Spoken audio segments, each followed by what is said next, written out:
오늘 예배를 통해 하나님께서 우리에게 주시는 말씀 누가복음 21장 1절에서 4절까지 말씀입니다.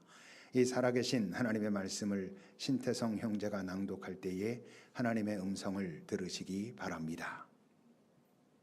예수께서 눈을 들어 부자들이 헌금함에 헌금 넣는 것을 보시고 또 어떤 가난한 과부가 2렙돈 넣는 것을 보시고 이르시되 내가 참으로 너희에게 말하노니 이 가난한 과부가 다른 모든 사람보다 많이 넣었도다. 저들은 그 풍족한 중에서 헌금을 넣었거니와 이 과부는 그 가난한 중에서 자기가 가지고 있는 생활비 전부를 넣었느니라 하시니라. 아멘. 하나님의 말씀입니다. 하나님, 오늘도 이 말씀을 통해 지금 살아계신 하나님의 음성이 우리 각자에게 들려지게 하옵소서. 나 자신을 향한, 이 공동체를 향한, 이 사회와 이 시대를 향한 주의 음성을 듣게 하시고 그 들은 음성을 살아갈 수 있는 용기와 능력도 함께 허락하여 주옵소서. 우리가 주 앞에 헌금으로 예물을 드릴 때에 주께서 받으실 만한, 그래서 기쁘게 사용하실 만한 예물이 되게 하시고 우리도 그곳에 함께 있으므로 주님의 사랑의 열매 현장을 경험하는 우리들이 되게 하옵소서. 이곳에 있는 한 명 한 명 그 삶의 사정을 우리는 정확히 다 알지 못하나 주님께서 그들과 만나시고 위로하시고 격려하시며 세우셔서 또다시 일어나 새 하루를, 새 걸음을 시작하게 하옵소서. 주 예수 그리스도의 이름으로 기도합니다. 아멘.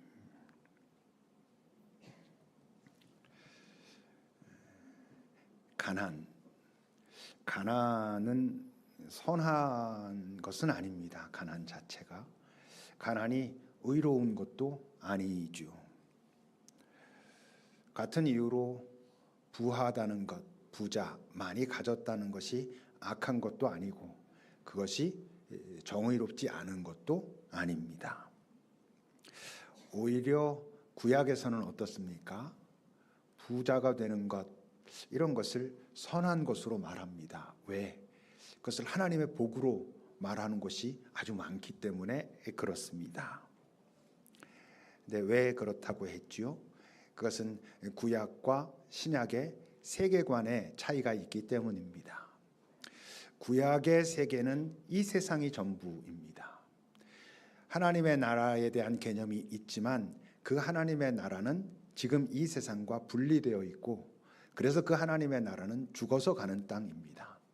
살아있는 동안 그동안은 이 세상이 전부고 그러므로 이 땅에 살아있는 동안 받을 수 있는 하나님의 복은 이 땅의 것들입니다. 부자가 되는 것, 땅을 차지하는 것, 장수하는 것, 이것이 이 땅에서 누리는 그 하나님의 복이라고 구약의 가치관으로는, 세계관으로는 말을 하지요. 근데 신약에 와서는 어떻게 달라졌다고?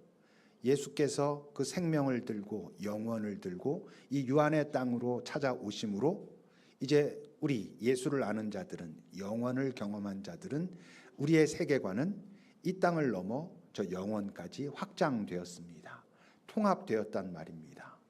그러니까 하나님을 아는, 영원을 아는 우리들에게 있어서 하나님의 복은 단지 이 땅의 것에만 머무르지 않습니다.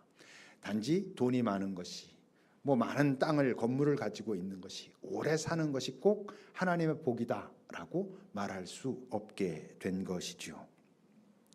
그러나 물론 어떻습니까? 이 땅에도 지금 이 신약의 가치관에도 당연히 선한 부는 존재합니다. 아리마대 사람 요셉, 예수님의 장례를 준비한 그 사람은 부자였습니다. 초대교회의 아름다운 위대한 그 선교사 바나바, 그도 부자였습니다. 그뿐만 아니라 로마 군대의 장교였던 고넬료 같은 사람도 부자였습니다. 그러나 성경은 그들을 선하다라고 말합니다. 그들이 가지고 있는 그 부도 좋은 것이다라고 말하는 것이죠. 왜? 그것들을 선용했기 때문에 그런 것이죠. 분명히 선한 부가 있음에도 불구하고 예수님은 어떠세요? 그 부에 대하여, 부자에 대하여 분명히 위험하다라고 경고하십니다. 낙타가 바늘구멍을 통과하는 것보다 부자가 하나님 나라 들어가는 게 더 어렵다. 이렇게까지 말씀하셨으니 분명히 위험하다고 말씀하시는 거죠. 왜? 이 보이는 세상에서 그 물질은 분명히 우리의 마음을, 더 나아가서 우리의 중심을 빼앗을 수 있거든요. 그것들을 만들어가는 과정에서도 그렇고, 나름대로 조금 가지고 난 다음에 그 이후에도 그렇고, 지키려고만 합니까? 더 있어야 된다라고 생각하는 거죠. 아예 없는 사람은 더 가져야 된다는 생각은 하지 않거든요. 이거라도 다행이야 이러는데, 이제 좀 가지기 시작하면, 잉여가 생기기 시작하면, 좀 넘쳐나기 시작하면 더 가져야 된다라고 그렇게 마음을, 존재의 중심을 빼앗기기가 쉽기 때문에 주님은 분명히 위험해라고 말씀하셨습니다. 오늘 본문도 이제 부자도 나오고 가난한 사람도 나오지요. 1절입니다. 예수께서 부자들이 헌금함에 헌금 넣는 것을 보셨다. 예수님은 지금 그 부자들이 헌금하는 것을 보실 때 어떤 마음으로 보고 계셨을까요? 예수님은 그들이 헌금하는 걸 보면서 매우 비판적인 시각으로, 너희들 지금 위선이야, 허세야, 진심이 아니야, 이런 비판적인 시각으로만 보고 계시는 걸까요? 그렇지 않습니다. 4절을 보면 저들은 풍족한 중에서 헌금을 넣었다라고 지금 예수님이 말씀하셨는데, 풍족한 게 악은 아니잖아요. 풍족한 게 죄는 아니지 않습니까? 그러니까 지금 예수님께서 오늘 여러 부자들이 와서 아마 헌금을 했던 어떤 그런 때인 것 같아요. 그들이 와서 헌금을 할 때 그걸 보셨지만 그 자체를 가지고 선하다, 악하다 이렇게 이분법적으로 나누시지는 않았습니다. 왜? 선악의 핵심은 많이 가졌냐 적게 가졌냐가 아니기 때문에, 부한 자들이 선하다 악하다를 말할 수 있는 기준은 그들이 얼마나 더 많이 가졌냐가 아니고, 그들이 그 부를 대하는 태도와 관련이 있기 때문에, 다시 말하면 그들이 어떤 부자냐 하는 것에 달려 있기 때문에 판단하고 평가하지는 않으십니다. 그렇다면 여러분, 하나님이 그리고 예수님이 기뻐하실 만한 그 헌금은, 그 부자들의 헌금은 어떤 헌금을 예수님은 기뻐하셨을까? 액수를 많이 한 11조가 아니라 한 10의 3조, 한 10의 5조 이렇게 하는 걸 기뻐하셨을까? 액수의 문제는 당연히 아니었겠죠.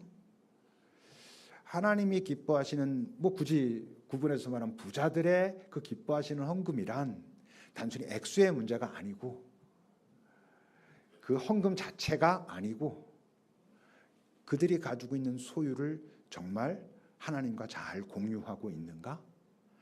자기가 가지고 있는 그것을, 이 모든 것을 내가 하나님과 공유하겠습니다, 이것을 가지고 하나님께서 원하시는 그곳에 나도 같은 마음으로 잘 사용하고 흘려보내며 나도 잘 누리며 그렇게 살겠습니다 하는 자들의 헌금이란 그 공동체가 함께 모으는 하나의 방법일 뿐이니까, 그러니까 헌금 자체가 좋은 것 나쁜 거라기보단 그들이 부에 대하여, 물질에 대하여 어떤 태도를 가지고 있는가 하는 것이 주님이 그들을 판단하는 기준이 되었을 것입니다. 그렇다면 주님께서 좀 꾸짖으시는, 또는 그건 진짜 하나님께 드리는 게 아니야 라고 하는 그런 헌금은 어떤 거였을까? 그 위에 20장 끝절에서 이런 이야기가 나오죠. 그들은 과부의 재산을 삼키고 외식으로, 가식으로 남에게 보이려고 길게 기도하는 그런 자들이고, 그들은 더 엄중한 심판을 받을 거다라고 경고하셨습니다. 근데 여러분, 과부의 재산을 삼키고 외식으로 길게 기도하고 하는 그 당사자가 자신들이 그 가난한 과부들, 가난한 자들의 것을 착취하고 뺏었다라고 인정하겠습니까? 그러지 않을 가능성이 많습니다. 그들이 기도할 때 나는 가짜로, 허세로 사람들에게 보이려고 거짓 기도를 하고 있어 라고 생각하겠습니까? 그러지 않죠. 그들은 남의 것을 빼앗았다라고 생각하지 않을 것입니다. 그런 사람이 많지는 않을 것입니다. 더군다나 지금 이 말씀은 그 위에 서기관들을 대상으로 하고 있거든요. 종교 지도자들을. 그러니까 대놓고 드러내놓고 남의 것을 빼앗았다라고 의식하면서 그러지는 않을 가능성이 많지요. 그러니 여러분, 이들이 예수님은 가식으로 외식으로 기도한다라고 했지만 이들은 진심으로 기도한다고 생각했을 거고, 그 기도의 내용은 뭐였겠어요? 그 큰 주제는 감사죠. 감사합니다, 하나님. 하나님께서 내게 이렇게 풍성하게 주셨습니다 라고 했을 것입니다. 근데 주님은 그 부자들을 보시면서는 너희들은 남의 것을 착취하는 자들인데 거기에 대한 조금의 성찰도 없이, 그리고 그 모든 것은 하나님께서 내게 허락하셨고 하나님께서 내게 주셨으니 감사합니다라고 하고 있지만 너희들이 더 엄중하게 심판을 받을 거야 라고 말씀하셨죠. 그런데 이제 오늘 본문의 아무래도 초점은 그 가난한 과부에 있는 것 같습니다. 2절과 3절입니다. 그뿐만 아니라 또 어떤 한 가난한 과부가 2렙돈을 와서 넣었는데, 2렙돈, 저 렙돈이라고 하는 화폐의 단위는 그 동전의 그 가치 중에서 가장 작은, 그러니까 뭐 우리로 말하면 10원, 20원은 좀 넘을지도 모르지만 100원, 200원, 뭐 1000원, 2000원 이런 돈을 말하는 겁니다. 가장 작은 돈의 그 단위거든요. 그러니까 그 작은 돈을 넣는 걸 보고 예수님이 내가 너에게 말하노니 이 가난한 과부가 다른 모든 사람보다, 그 부자들이 많은 액수를 넣은 것보다도 더 많이 넣었다라고 말씀하십니다. 그러니 지금 예수님은 역시 액수가 중요한 게 아니야. 그 마음이 중요해.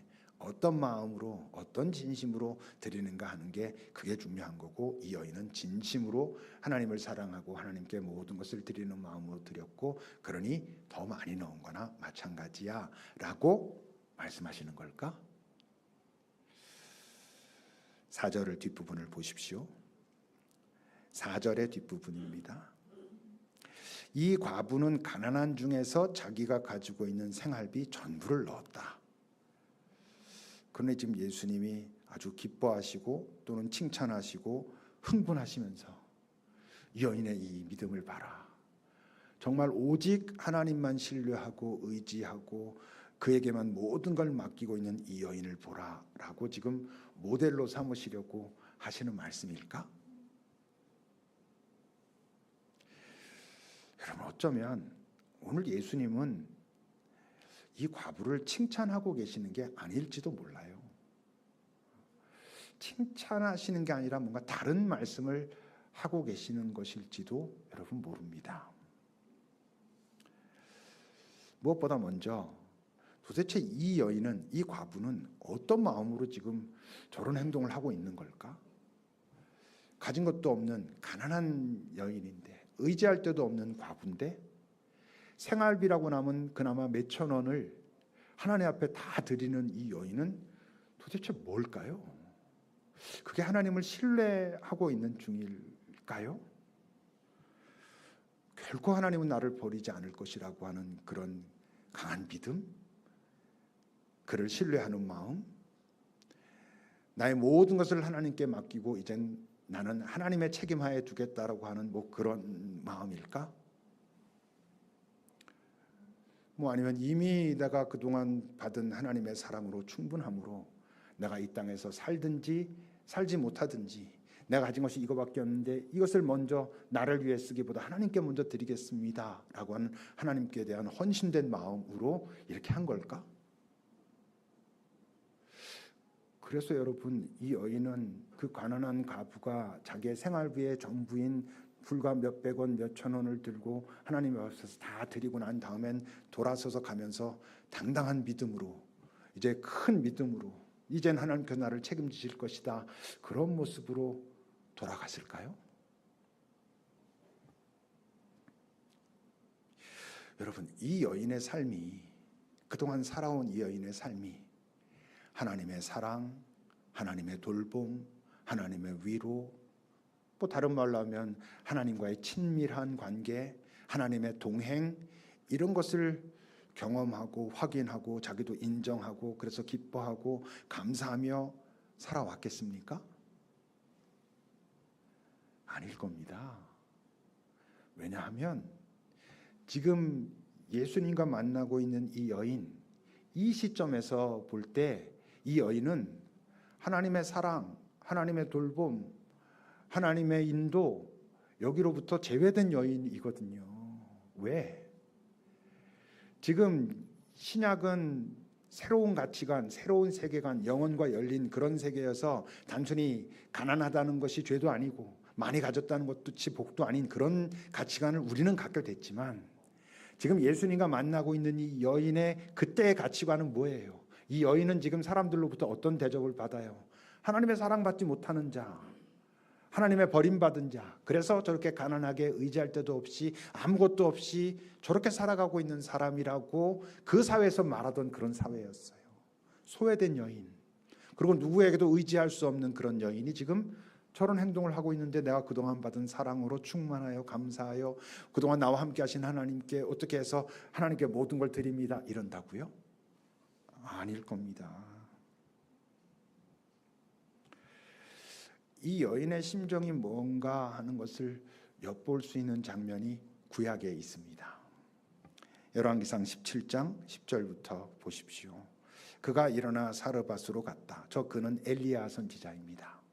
그가 성문에 이를 때 한 과부가 그곳에서 나뭇가지를 줍고 있었는데, 그를 보고는 엘리야가 불러서 그릇에 물을 한 컵 주십시오 하니까 그가 가지러 가는데, 엘리야가 다시 그녀를 불러서는 혹시 빵 하나 있으면 나한테 좀 주시오, 이렇게 말을 한 거예요. 그랬더니 당신의 하나님 여호와께서 살아계심을 두고 내가 맹세하는데, 내가 솔직하게 다 말하겠는데 또 없습니다, 나에게. 다만 내가 가진 게 통에 밀가루 조금이 있고 그것을 구울 기름 조금 있는데, 그거 지금 내가 이 나무 주워다가 해먹고 내 아들 하나 있는데 걔랑 이제 죽으려고요. 더 이상 살 방법이 없어서 이제 남은 거 이건데, 이거 끝나면 이제 완전히 끝이어서 이제 죽으려고 이거 하나 마지막으로 먹고 죽으려고 합니다, 이래요. 이 여인은 지금 하나님의 살아계심을 두고 맹세한다, 이런 말 해요. 그러니까 하나님의 살아계시다는 걸 인정하는 여인이에요. 하나님의 살아계심을 인정하는데, 나 이제 이거 남은 거 이렇게 먹고는 죽겠대요. 여러분, 하나님의 살아계심을 인정하고 안다고 말하는 자가 절망하고 있는 거예요. 절망한 거예요, 이미. 이게 우리가 생각할 땐 어울리지 않는 거잖아요. 하나님은 살아계십니다라고 말하고 있는데 그는 절망합니다. 말이 안 되잖아요. 근데 지금 이 여인이 그래요. 하나님의 살아계심을 인정하는데 절망해요. 죽겠대요. 마지막 이거 남은 거 먹고 죽으려고 한대요. 근데 엘리야는 또 한술 더 떠요. 13절입니다. 엘리야가 그러고 있는 그녀에게 말합니다. 두려워하지 말고 그래 그렇게 하시오. 근데 그 전에 먼저 그것 가지고 날 위해서 좀 빵을 만들어 주시오. 어떻게 하는 게 정상이에요? 예라이 왜 간을 빼먹어라 뭐 이러면서 막 욕해야지 정상이잖아요. 내가 지금 이거 가지고 정말 내 아이랑 마지막 식사 둘이 앉아가지고 하고 죽겠다는데 그거 해가지고 너에게 갖고 오라고? 예라이 이래야 되잖아요. 이 여인이 지금 하나님의 사랑, 하나님의 돌봄, 위로 속에 있어요? 그렇지 않아요. 하나님이 자기를 사랑한다는 것을 인정하지 않아요. 그걸 몰라요. 느낄 수가 없어요. 돌봄도 위로도. 왜? 그래서 자기의 현실이 그러니까. 그래서 이 여인은 나의 하나님이라고 말하지 못해요. 하나님이 살아계시다는 건 알겠는데 그 하나님은 내 하나님은 아니고 당신의 하나님 여호와가 살아계심을 두고 내가 맹세합니다, 이런 말 하는 거예요. 내 하나님은 아닌 거지. 왜? 나는 그의 사랑을 경험한 적이 없거든. 나는 그의 위로를, 그의 동행을, 그의 돌봄을 경험한 적이 없거든. 근데 그러면 그 하나님의 사람이 와가지고 지금 나에게 그 남은 거 달라 그러면 예라이 그러고 욕해야 되는데, 당신이 나한테 해준 게 뭐가 있다고, 당신의 하나님이 나한테 해준 게 뭐가 있냐고 막 그래야 되는데, 그 하나님이 살아계시다는 거 인정하지만 그 사랑은 한 번도 경험하지 못한 그 여인이 어떻게 하냐면 그 말대로 하잖아요. 만들어다 그 사람 줘요, 엘리야. 너무 이상하잖아요. 하나님의 사랑, 돌봄, 위로를 한 번도 경험하지 못했는데 하나님을 섬기는 거예요. 하나님의 사람을 기꺼이 섬기고 있는 거예요. 그것도 남는 것 중에 주는 게 아니에요. 같이 먹읍시다도 아니에요. 내가 내 아이랑 같이 먹고 죽으려고 했던 그 마지막 것을 해가지고 그 사람한테 갖다 주는 거예요. 여러분, 우리가 어떤 극한의 고통의 현실 속에 있을 때, 그야말로 절망의 현실 속에 있을 때, 하나님을 안다고 하는 이유 때문에, 하나님을 아는 이들은 더해지는 고통이 있어요. 그게 뭐예요? 하나님은 나를 버리셨는가? 이거예요. 차라리 하나님을 모르면 그냥 세상이 이렇고 내가 능력이 부족하고 이 세상 너무 살기 팍팍하고 끝내자 이렇게 하고 마는데, 하나님을 아는 자들은 그런 현실에 놓이면 이젠 그 현실에 눈에 보이는 고통에 더해가지고 하나님이라고 하는 존재와의 그 갈등 때문에 더 고통스러워지는 거예요. 하나님은 나를 버리셨는가? 그런 십자가 위에서 예수도 그런 거예요. 엘리 엘리 라마 사박다니가 뭐예요? 나의 하나님 나를 버리셨습니까? 적어도 성경에 나오는 예수님의 그 하나님에 대한 호칭은 하나님이라고 부른 적이 없어요. 전부 나의 아버지라고 불렀어요. 딱 한 번 이 십자가 위에서 나의 하나님이라고 그분의 공식적인 명칭을 부르는 거예요. 나를 버리셨습니까? 이게 하나님의 아들이 그렇게 말하는 게 이상하잖아요. 근데 그 극한의 고통의 그 현실 속에서 그에게 그런 모습이 나타나요. 우리랑 똑같지는 않았을지도 몰라요. 그래도 그는 그런 의심이 있는 거예요. 내가 사랑받는 거 맞죠? 당신이 여전히 날 사랑하는 거 맞죠? 내가 이런 현실에 있지만 당신이 나를 보고 있는 게 맞고 나를 사랑하는 게 맞죠? 라고 어쨌건 그도 외치는 거예요. 나를 버리셨습니까? 라고 외치고 있는 거예요. 근데 그 극한의 현실에서 하나님 나를 버리셨는가라고 고민하고 갈등하고 그래서 고통스럽다는 건 뭘 말해요? 그게 사랑이 느껴지지 않는 거잖아요. 그가 지금 나와 함께 하고 계시다는 걸 느낄 수 없는 거잖아요. 나를 버리셨는가라고 하는 두려움 속에 있는 거잖아요. 그러면 원망해야 되는데, 여러분, 하나님을 원망하는 것도 힘이 있을 때 하는 거예요. 뭔가 아직도 좀 내가 여유가 있을 때 하는 거예요. 정말 극한의 고통에 들어가면, 극한의 현실에 들어가면 정말 난 지금 하나님의 사랑이 뭔지, 하나님이 나를 도와주신다는, 함께 하신다는 게 전혀 느껴지지 않는데 오히려 더 그 하나님을 떠날 수가 없어요. 진짜 끝날 것 같아서. 이미 아무것도 없어. 이미 아무것도 없는데 그 하나님이 나를 사랑하신다는 것도 느끼고 있지 못한데, 근데 그 하나님까지 놓쳐버리면 이제 정말 아무것도 없는 거야. 하나님을 아는 사람들은. 그래서 떠나질 못해. 너무 안 됐죠. 이 여인은요, 지금 하나님을 신뢰해서 하나님 날 사랑하시는 걸 아니까, 내 비록 지금 이거 하나님들은 아무것도 없지만 그래도 하나님이 나를 버리지 않고 나를 지켜주실 걸 알아서 하는 행동이 아니고, 그동안도 그런 경험이 없는데 이 여인은 지금 이제 끝났잖아요. 끝내려 하잖아요. 그 가난한 과부가 그 두렙돈 그 몇천 원도 안 되는 거 하고 돌아가서 뭐 하겠어요. 끝내려고 하는데 그 사르밧 과부처럼, 그러면서 그 마지막 그 남은 그거 하나님 앞에 갖고 와서 마치 그 여인이 하나님의 사람에게 그냥 다 준 것처럼, 내 이 마지막 순간이라도 받아주소서. 지금까지 한 번도 나는 당신에게 내가 받아들여진다는 것을 사실 확실하게 경험한 적이 없지만, 하나님, 내 이 삶의 마지막 이 순간이라도 나를 받아주시면 안 됩니까? 제발. 그런 심정인 거예요.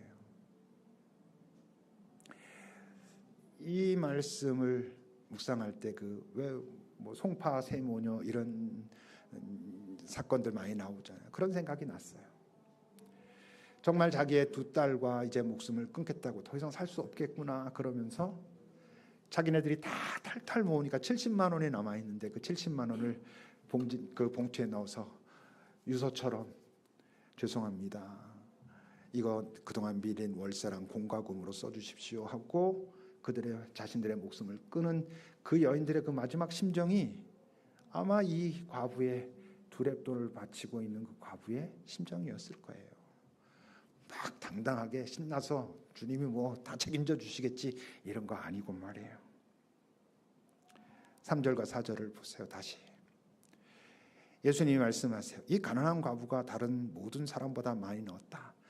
그들의 마음이 그의 마음이 하나님을 사랑하고 신뢰하고 믿고 이래서 저들은 풍족한 중에서 넣었지만 이 과부는 가난한 중에서 자기가 가지고 있는 생활비 전부를 넣었다. 지금 예수님이 말씀하신 건 아마 저 여인은 동전을 넣은 게 아니야. 자기 존재 전부를 하나님 앞에 던지고 간 거야. 받아달라고. 못 받겠으면 버리라고. 내가 어떻게 할 수 없으니까. 단순히 동전 드리면서 나를 하나님을 신뢰하고 이거 아니고 지금까지 경험해 본 적 없는 하나님의 받아들임, 이 마지막이라도 받아주시면 안 되냐고 마치 도전하듯이 그렇지만 절박하게 자기를 던지고 간 거야. 이렇게 말씀하시는 걸 거예요. 그럼 예수님이 저 여인을 칭찬하고 모델로 삼으신다 그러면 좀 예수님이 사이코패스잖아요. 그 가난한 과부가 이제 아무것도 없이 2렙돈 갖다 바쳤는데 이 여인이 잘한 거야. 제 부자들 바치는 거 액수 문제 아니고 이 마음이 얼마나 귀하니 너도 꼭 본받아. 이랬을 리가 없잖아요. 예수님은 지금 칭찬하시는 게 아니라 아파하시는 거죠. 그 여인의 그 현실을, 그 여인이 그동안 그렇게 살아오면서 겪었을 그 고독감, 외로움, 아픔, 절망감 그런 것을, 그리고 여인을 그렇게 두는 이 땅을 바라보시면서 탄식하고 계시는 거죠. 그럼 그래서 어떻게 됐을까요? 그 다음에 성경은 나와 있지 않아요. 그 다음에 그래서 어떻게 됐는지 나와 있지 않는데 그 대신 그 이어지는 바로 다음 본문에 누가복음의 저자는 이 내용을 기록하고 있어요. 5절과 6절입니다. 어떤 사람들이 성전을 가리키면서 그 아름다운 돌과 헌물로 꾸민 것을 말해요. 아, 주님 놀랍지 않습니까? 이 아름다운 성전을 보십시오. 하나님이 기뻐하실 것입니다. 많은 사람들이 예물을 드리고 헌물을 드려가지고 이 아름다운 하나님의 집이 만들어졌습니다 라고 하고 있는데 그들을 향해서 너희 보는 이것들이 날이 이르면 돌 하나도 남지 않고 다 무너져 없어질 거야 그러시거든요. 주님이 이렇게 말씀하시는 것 같아요. 이제 너희들이 나를 알았다면, 영원을 알았다면, 정말 그 사랑을 안다면 이 땅에 있는 것들, 결국 마지막 때가 되면 다 없어지고 말 것들, 그것들 가지고, 그리고 이제는 너희들이 영원을 알았으니 영원을 알면서 알게 된 그 사랑을 가지고 저 과부에게 다가가서 하나님은 절대로 당신을 버린 적이 없다라고 알려줄 책임이 있어. 저 여인은 한 번도 그것을 경험하지 못하고 이 사회로부터도 버림받았노라고 그런 절망감 속에 있고, 그래서 이 마지막이라도 나를 받아주면 안 됩니까? 한 번이라도 라고 말하고 그는 절망하고 있지만 그에게 다가가서 아니 지금까지도 당신을 사랑한 하나님이었는데 그 하나님의 사랑을 내가 당신에게 다 말하지 못했노라고 오히려 그렇게 말해줘야 되는 그런 책임이 너희에게 있어. 너희들은 절망의 제사를 드리려고 하는 이 땅의 많은 사람들에게 가가지고 그 제사를 막아서야 될 책임이 있어. 그래야 이 땅에 그들이 살아나지. 그 사랑을 아는 사람들이 생겨나지. 눈에 가지고 있는 것, 눈에 들고 있는 것, 그것 때문에 나는 하나님의 사랑을 못 받고 있다라고 절망하는 자들에게 네가 다가서야지라고 우리에게 말씀하고 있어요. 여러분들이 가지고 있는 것, 그것 가지고, 유한한 것 가지고, 또는 영원으로부터 받은 그 사랑 가지고, 누군가는 물질이 필요한 자에겐 우리가 최선을 다해서 물질을 가지고 다가서고, 누군가는 마음이 아프고 기댈 곳이 없는 자에겐 그렇게 다가가고, 우리가 자립준비 청년 이런 거 하잖아요. 그거 만만치 않은 일이에요. 근데 저는 그런 일들이 절망의 제사의 가능성이 있는 이들의 그 마음들을 막아서서 아니야, 너도 절망하지 않아도 괜찮아, 너 혼자가 아니거든, 하나님은 너를 사랑하셔, 그리고 너를 사랑하신다는 증거로 나로 하여금 너와 만나게 하셨어, 내가 그 사람 조금 알거든. 여러분, 이게 귀한 일인 거예요. 우리 주변에 있는 많은 힘들고 어려운, 물질적으로, 마음적으로 또는 육체적으로 그들에게 다가서서 그 사랑을 전할 책임이 우리에게 있어요. 이 땅에서 그 절망의 제사가 여전히 진행되고 있다면 우리 책임인 거예요. 우리는 희망을 가졌노라, 영혼을 가졌노라, 소망을 가졌노라, 생명을, 사랑을 경험했노라 하면서도 그 사람들이 여전히 우리 주변에 있다면 여러분, 우리가 책임져야 할 거예요. 우린 과부의 가산을 우리가 삼킨 적이 없는데요. 아니, 네 그런 삶이 바로 그런 거야. 여기 있는 모든 사람들 중에 누구 걸 뺏은 사람이 뭐 얼마나 어디 있겠어요. 얼마나가 아니라 누구 걸 정말 뺏고자 애써가지고 노력하고 작전 짜고 이렇게 도둑질하고 이런 사람이 어디 있겠어요. 근데 여러분, 하나님 우리에게 그러시는 거예요. 이 세상 질서는, 이 땅의 질서는 네가 정당한 방법으로, 합리적인 방법으로, 최선의 노력으로 그 모든 것을 다 했기 때문에 네가 가진 그 어떤 부분들에 조금도 갖지 못하는 사람들이 있어. 네 잘못이 아니라고 말하고 싶을지도 몰라. 내가 정당한 방법으로 그랬는데요. 근데 그 정당한 방법을 쓸 수 없는 사람들이 있어. 네 책임이라고 말하고 싶지 않겠지만 네가 그들을 돌보아 주지 않으면 그건 네 책임일 수도 있어. 이렇게 말씀하신다는 것을 아셔야 돼요. 여러분들이 정당한 방법으로 지금 가지고 있는 그것이기 때문에 그것을 하나님이 정당하다 말씀하시지 않아요. 그것이 정당해지려면 그런 방법조차 쓸 수 없는, 그래서 절망의 제사 앞으로 나가고 있는 사람들을 막아서서 그를 일으켜 세우고 그와 나눌 수 있어야 네가 정당하구나 라고 말씀하실 거예요. 기도합시다.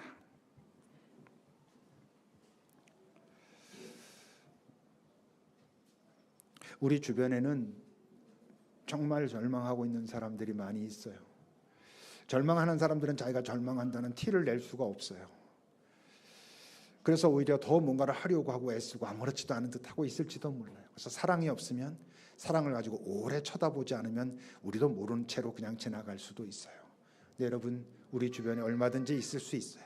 이 공동체 안에도 지금 적어도 그 마음으로는, 아니면 어떤 현실 속에서 절망하고 있는 사람들이 있을 수 있어요.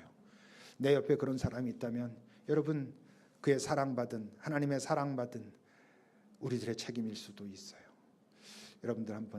여러분들은 어떤 마음으로 여러분들의 소유를, 또 주변을 보고 있는지 한번 잘 살펴보세요.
하나님, 어떤 경우에도 하나님을 떠날 수 없는 누군가는 하나님의 생명을 알아서, 하나님의 사랑을 알아서, 그의 도우심을 알아서가 아니라 그 모든 것이 흔들려서, 근데 흔들리기 때문에 떠나면 정말 아무것도 남지 않을, 아무것도 현재 갖고 있지 않은 그런 절망의 사람들도 있을 수 있다는 것을, 내 주변에 그런 사람들이 얼마든지 언제든지 있을 수 있다는 것을 기억하고 살아가게 하소서.